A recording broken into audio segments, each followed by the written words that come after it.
Olá pessoal, tudo bem? Vocês estão acompanhando as viagens de Viktor Orbán a fim de costurar um acordo para que haja paz entre Rússia e Ucrânia? Em menos de 2 semanas, o premier da Hungria já visitou 4 países. Nós temos uma busca pela paz feita por Viktor Orbán, atual presidente da União Europeia, mas certamente recebendo muitas críticas também, porque buscou conversar com Vladimir Putin sobre a paz e também com Xi Jinping, os governantes da China e da Rússia, conforme nós sabemos, que não são bem vistos pelos países da Europa como um todo e da OTAN, enfim. Então nós temos Viktor Orbán, de certa maneira, correndo pela lateral, digamos assim, a fim de tentar costurar uma paz. E hoje, Viktor Orbán esteve com Donald Trump. E aí, será que teremos paz entre Rússia e Ucrânia? Make Europe Great Again. É isso mesmo, não é América grande de novo, mas sim Europa grande de novo. É este o slogan, inclusive, de Viktor Orbán. Antes de assumir ali a presidência da União Europeia, esta é a frase que a Hungria, de certa maneira, projeta para a Europa. Ou seja, na concepção da Hungria, a Europa tem se apequenado no mundo, diante da China, diante da Rússia e outros players do cenário internacional. Aliás, eu tenho um convite a você que gosta de geopolítica e quer aprofundar o conhecimento e sair da superfície. Participe do evento online, gratuito, 100% ao vivo, Geopolítica para Entender o Mundo, que será entre os dias 22 e 25 de julho. Para se inscrever no evento e aprender tudo sobre geopolítica e as questões das relações internacionais, inscreva-se no link que está na descrição do nosso vídeo.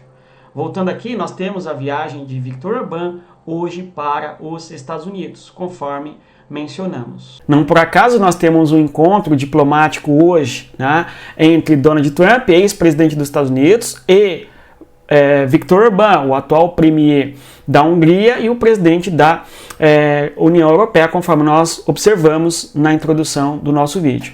Nós temos que o Viktor Orbán tem feito viagens, em poucos dias viajou para 4 países a fim de discutir um projeto de paz. Temos Viktor Orbán, portanto, buscando costurar a paz entre Rússia e Ucrânia.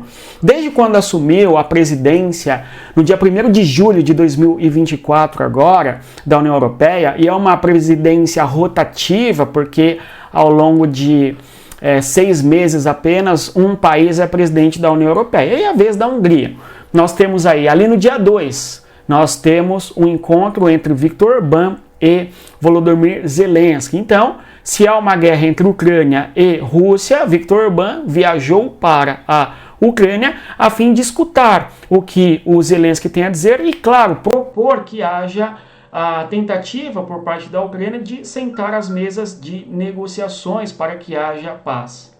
E além da Ucrânia, o Viktor Orbán também viajou para a Rússia e por isso sofreu muitas críticas. Segundo a Ursula von der Leyen, também importante, presidente de uma instituição da União Europeia, vai dizer que o Viktor Orbán está fazendo uma espécie de política de apaziguamento, ou seja, Viktor Orbán desrespeita a perspectiva coletiva da União Europeia e minimiza a agressão da Rússia. Basicamente é isso que temos como pensamento dentro da União Europeia como um todo. Na sequência, para piorar ainda a percepção dos críticos em relação a Viktor Orbán, ele viaja para a China e, ao viajar para a China, vai dizer que a China é um importante país no processo de construção de paz. Olha que situação diferente vinda do território da União Europeia. E por fim, nós tivemos a viagem para os Estados Unidos, mas não para debater com Joe Biden, mas sim com Donald Trump.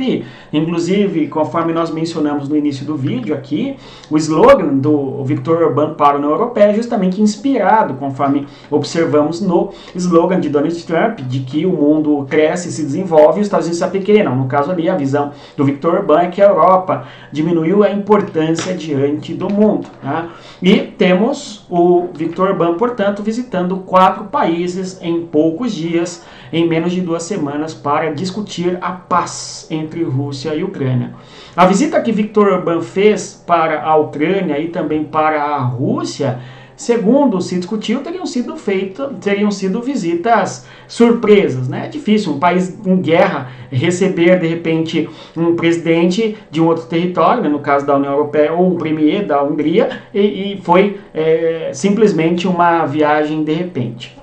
Isso não é verdade. Certamente, ao assumir a presidência, ele já determinou que nos próximos dias faria as visitas e telefonou antes e disse que iria e foi, né, para esses territórios, com certeza. Ok? E aí, na sequência, então temos aqui Orbán e a sua cruzada pela paz. Nós temos na fotografia Trump e Orbán que estão na casa de Donald Trump, que é candidato à presidência dos Estados Unidos, e Viktor Orbán, inclusive, declara apoio ao Donald Trump na corrida eleitoral nos Estados Unidos, conforme se noticiou na imprensa. E, claro, o Viktor Orbán também trouxe ali algumas informações no seu Twitter. Temos ainda que quando Viktor Orbán, vamos fazer aqui a recapitulação, ele foi para Kiev e propõe a paz para Zelensky, propõe que Zelensky sente à mesa de negociações, mas até agora não houve uma resposta.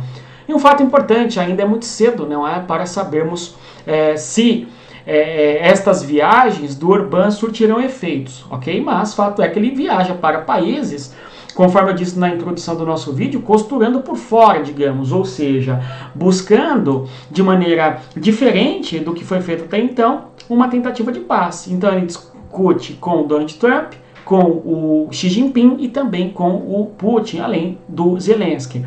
A Ucrânia não pode queixar-se de que não foi ouvido, não é? E nem um dos outros atores aqui, o Donald Trump, que é o possível presidente, pelo menos no atual cenário, dos Estados Unidos, assim como a China e a Rússia, né? Então, os diretamente envolvidos na guerra, digamos assim, estão sendo ouvidos à medida que Orbán faz essa sua viagem. Pequim, segundo Viktor Orbán, tem uma força importante e estabilizadora em meio à turbulência global. Isso é muito curioso, porque vem em um momento anterior as declarações da cúpula da OTAN, que a OTAN diz que a China é facilitadora da guerra, porque apoia a Rússia e coisa do gênero, não é? Então é complicado, porque você tem uma divisão dentro da da OTAN, porque um dos seus representantes, no caso a Hungria, pertencente à OTAN desde 2004, vai falar que a China é estabilizadora, né? Então, poxa, você tem o atual presidente da União Europeia falando diferente do que diz a OTAN, então fica difícil a solução para a paz, conforme nós estamos observando. E, por fim, Trump conseguiria a paz, e Trump conseguiria a paz à medida que não fornecesse dinheiro e apoio para a Ucrânia, pelo menos assim é o entendimento. Resta-nos a pergunta, será que todas essas viagens resultaram na paz? Tomara que sim, vamos torcer e continuar acompanhando.